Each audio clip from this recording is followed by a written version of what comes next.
Hello and welcome to Community Difference Makers, brought to you by Bankers Trust and United Way of Central Iowa. I'm your host, Emily Abbas.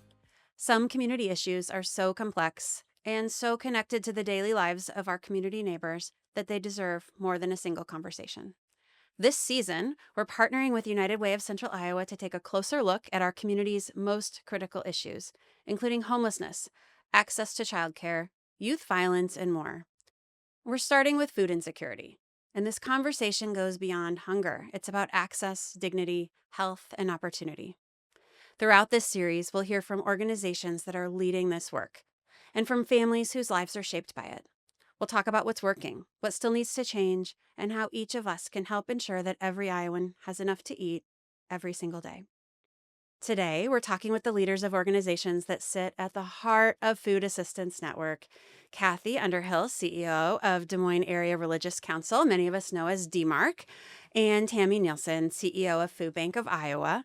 Also joining this important conversation is my friend Mary Sellers, CEO of United Way of Central Iowa.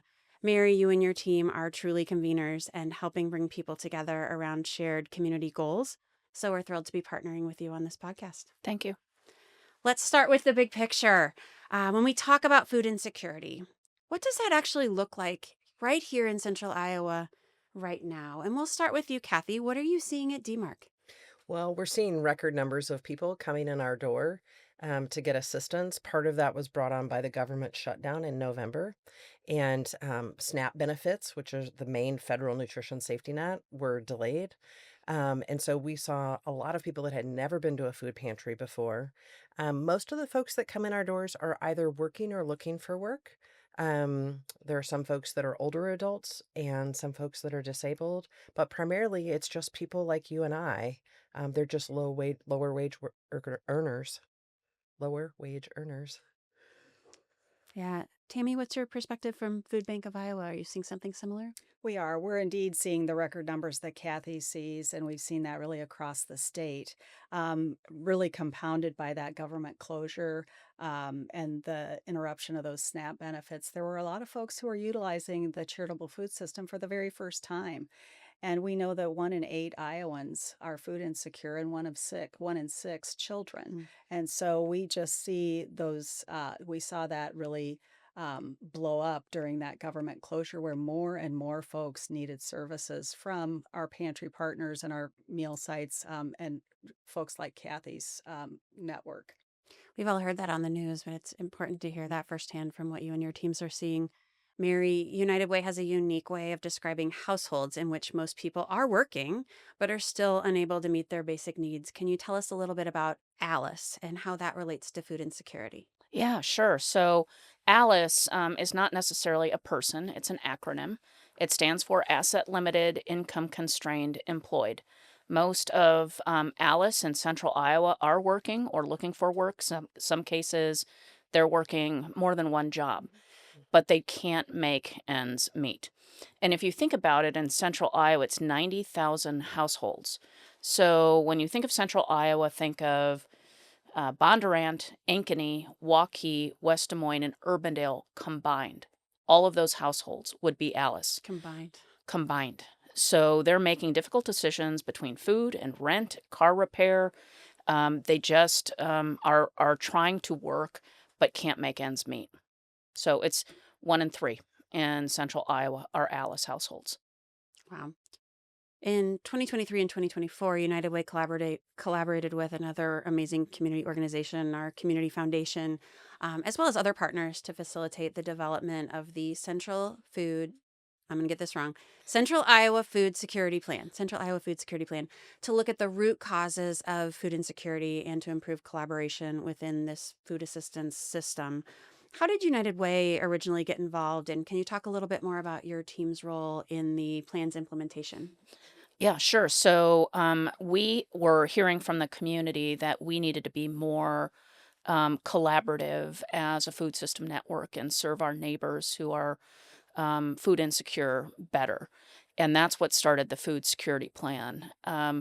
And so as a result of that, now through our opportunity work with both of these organizations engaged as well as others, we're looking at how we collaborate better in the implementation of that plan. I've got to say personally, I'm thrilled with the leadership of the Food Bank of Iowa and DMARC. It has been tremendous to have these leaders help the network come together and really serve our neighbors in need. Tammy, you weren't in your current role yet, but what can you tell us about that process and how that plan came together? Well, I was fortunate enough to take part in a lot of the planning in that space in my former role. Mhm. It was wonderful to work with the United Way, of course, and bringing all the stakeholders in on creating a plan. Um, we did several meetings. We did some meetings with other community partners, trying to determine what the best method would be to be able to serve more people and serve them in a dignified way. Looking at what the issues are and honed in on a lot of folks just don't know where to go for services. It's a tough thing to navigate. If you need food, usually need other source resources. And so working through that group and creating a plan, and those wonderful community navigators have come out of that, that really help folks find what they need. It has been a wonderful experience. And then now in this current role, being able to really dig in and work with Kathy and the other members of that group has just been a phenomenal experience. I'm glad you mentioned the navigators. We'll have the opportunity to meet one of them in one of our upcoming episodes. Kathy, you're newer to the community, although you've survived high winds and cold nights, so you're officially an Iowan now. But you've been working on food insecurity initiatives in other locations. How has your experience been so far with the Food Security Planning Committee, and what has that group accomplished? So I think that I can't say enough about the plan in terms of it creates a specific space for collaboration. Collaboration is something that we all want, Mhm. but rarely do we take the time to actually do. We get so busy on our individual organizations and our individual missions and doing the work every day that it's really hard to carve out that time. And so to me, that is the magic of what United Way has created are these very intentional spaces for us to come together and problem solve and collaborate. And at every meeting, there's new connections made. Oh, you're doing this, I'm doing this. Mm. There's always nuggets in there Mhm. of things that are just gold and create much better connections in the community for serving people. So demand for food assistance continues to rise. We've been hearing about that. How are your organizations adapting? Tammy, let's start with you this time. Well, the government shutdown, of course, nobody could plan for that, and so of course, we have the same number of employees, the same number of trucks. We were fortunate in that we had most of December's food already in the building. So we had kind of what you might call a back stock of food. We thought, we were just kind of planning ahead. And so we had the volume of food needed. We typically pull and deliver about 100,000 pounds of food each business day. Mm. And during that shutdown and really a couple of weeks even leading up, we were at 160, 170,000 pounds. So we called on more volunteers. We contracted with a driver who has a refrigerated truck, and we made it work. My team worked a lot of overtime. We always say we specialize in hard things. We wish we didn't have to, but they all got the food out the door in the amounts needed to the partners on time when they needed it so that they could serve the inordinate amount of folks that they were seeing. Our job is to make our partners' job easier. They're doing the hard work, handing food directly to people in need, and however we can support them, that's our aim, and that's what we like to do. So.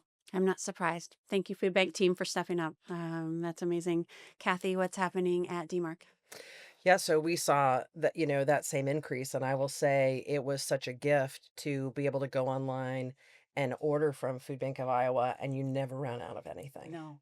And your drivers always showed up for every delivery. And that kind of consistency and, understanding like it's going to be there was just huge. And so huge kudos to your Thank you. team. Yes. We are seeing, again, those big numbers. We similarly ordered more food, got more volunteers. But I think that what this government shutdown really exposed was another piece of the plan that we're working on with this plan is policy. And so that we need to have strong policies in place, that the charitable food system is very critical, but it's not the only piece. It's the most visible piece. People see it, they do food drives, they volunteer, but there is this much bigger policy conversation that needs to continue to happen. And similarly, Mary, I've heard you say that demand is increasing for social services across the board as well. How do you know this or how do you track this? Yeah, so we about 2 years ago now, we did a survey in conjunction with the Community Foundation in Bravo, and we queried all of the nonprofits to see how they were doing. We specifically pulled out Health and Human Services and asked how they were doing. And at that time, they were seeing an increase in demand and more limited resources. We started doing what we call a flash survey in April of this year with some of the executive orders that were coming out to see how those were impacting our Health and Human Service colleagues. And we've done that twice now, and then we did a pulse survey during the government shutdown. And what we are seeing is a higher degree of demand and less resources for health and human service organizations to fulfill that. If you look at national research, you'll see that roughly 40% of health and human service organizations, the primary resource they have to deliver their service is federal funding. And so when that federal funding starts to get cut, then that is less resources that are available for communities across our country. And so the pulse surveys, the flash surveys have been bearing that out. So we've talked about the issues, we've talked about how your organizations are adapting. Let's shift to longer term solutions. What does it look like for us to move beyond emergency food distribution and tackle the root causes of food insecurity? And I'd love for the three of you to each address that. Maybe we'll go Mary, Kathy, and then Tammy. Sure. So the root cause of food insecurity really is poverty. And it's people that aren't able to make their day to day lives, make decisions that are positive in their day to day lives, like I mentioned before, whether it's food or rent or transportation. And we look at something that's called the Alice Essentials Index. When most people might think of the Consumer Price Index as a means of evaluating inflation and how people are navigating life, that includes things like wine, luxury goods, travel, things that the folks that we're talking about with the Alice population just don't have the means to do. And when you look at the Alice Essentials Index, it's going up much higher than CPI. So those things like transportation, like food, everything that are the basic essential needs for folks are going up at a much higher rate. And even though there have been increases for wages, the prices for those basic necessities are going up at a higher rate. And we've been seeing that for the past 5 years. So that's the foundational issue that we have as a community that we need to come together to solve. Mhm. Yeah, and I think, thinking about Alice, I feel like the first two, the asset limited, is so important for people to remember because that's where you've got folks that are, on this razor thin margin of a budget, and then they get one car repair or one child gets sick and they miss a shift and they have no asset, they have no safety net to catch them. Whereas we might have a relative that would help us or, a little money saved in the bank. They don't have that. So one curveball away Mhm. from visiting a pantry. And so I think it is about wages. I think, again, it's about policy ensuring that, that folks have holistically what they need. So food, childcare, the things that fit into the basic, building block budget, and all things that United Way works on. We need to have affordable childcare and we need those workers to make living wages. Otherwise we've solved childcare, spots, but now we've got childcare workers coming to the pantry. So Mhm. we really need to think about things holistically. So all of these critical community issues we'll be tackling are interconnected, aren't Yeah, they? That's they right. are. Yeah, and I would say ditto to all of that. We know, just from our pantry partners too, and the relationships that they build with the neighbors they serve, we've seen a lot more seniors in the last few years because the cost of medicine and things that aren't covered, and then their Social Security does not, allow them to have all their essential needs met. And the senior population is a really proud population, and they always think somebody needs it worse. And I don't want to take this because somebody else really will need that. And so I kudos to our partners who are so kind and welcoming folks in, and hey, we're happy to see you.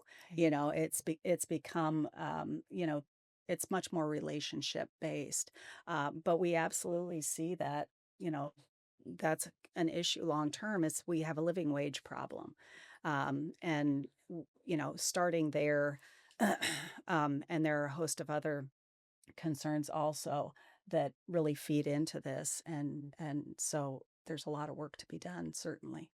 I can't think of a better group to tackle it. So let's, with our last question, get a little bit inspirational. I'd love to know what gives you hope. What gives you hope when you think about working together to improve food insecurity in Central Iowa? And feel free to share anything else that you wanted to make sure that you wanted to share today. We'll start with Kathy this time. Yeah, I think being kind of the new kid in the room, seeing how the greater Des Moines area community pulls together Mm. in times of need and the deep caring for each other gives me immense hope. There is something really special about the community here. Mhm. So I would say that for sure.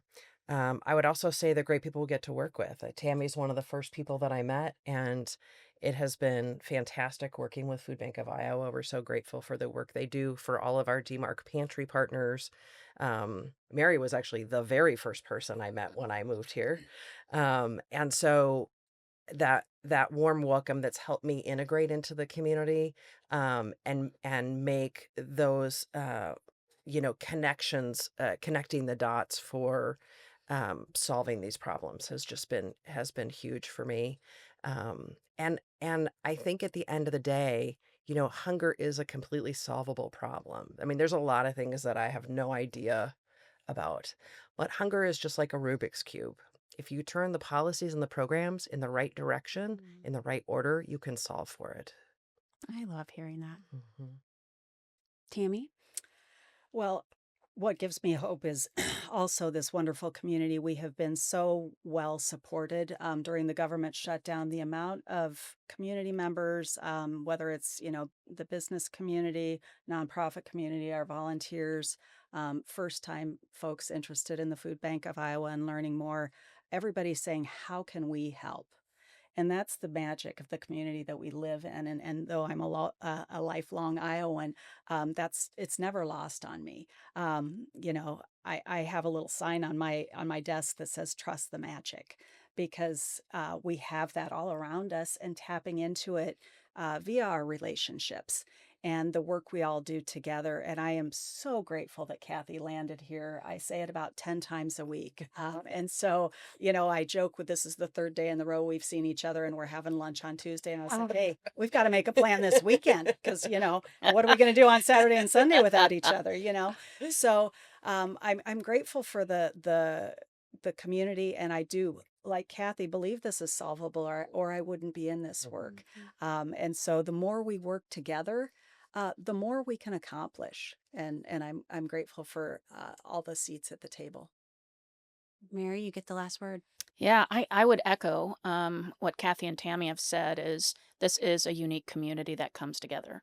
And not only in times of crisis, but every day of the year. And I'm just eternally grateful that we as United Way get to do our work in a community like this, because it's just not the case everywhere in our country. One of the pride points that I think our community has is as United Way, we're the number one per capita giving United Way in the country, raising more than 19 million. And that doesn't say anything about United Way. It says everything about our community, that they care about each other, they want to help, and they see giving and advocating and volunteering as a key way to do that. And we're just immensely grateful for that. Wow. Thank you for all three of us, three of you for joining us today. I appreciate your leadership. making sure that no one in our community goes hungry, and listening to leaders like you is what's giving me hope, and a great reminder that real progress happens when people lean in and work together. Collaboration was a theme, relationships was a theme. Thank you for that. I think throughout our first 4 years of our podcast, those have been themes that have come up about what's that special sauce that makes our community special. And thank you all for being a part of that. Thank you. Thank you. And to our listeners, if you'd like to learn more about how to get involved, hopefully today's been inspiring. You can volunteer, you can give, you can advocate for change. Please visit unitedwaydm.org/food. I'm Emily Abbas from Bankers Trust. Join us next time for part 2 in our series on food insecurity in Central Iowa. And in this next episode, we'll explore how rising costs are reshaping access to food across our region. Thanks for listening. Please share this podcast with others, and let's all remember what's on Tammy's desk sign: to trust the magic.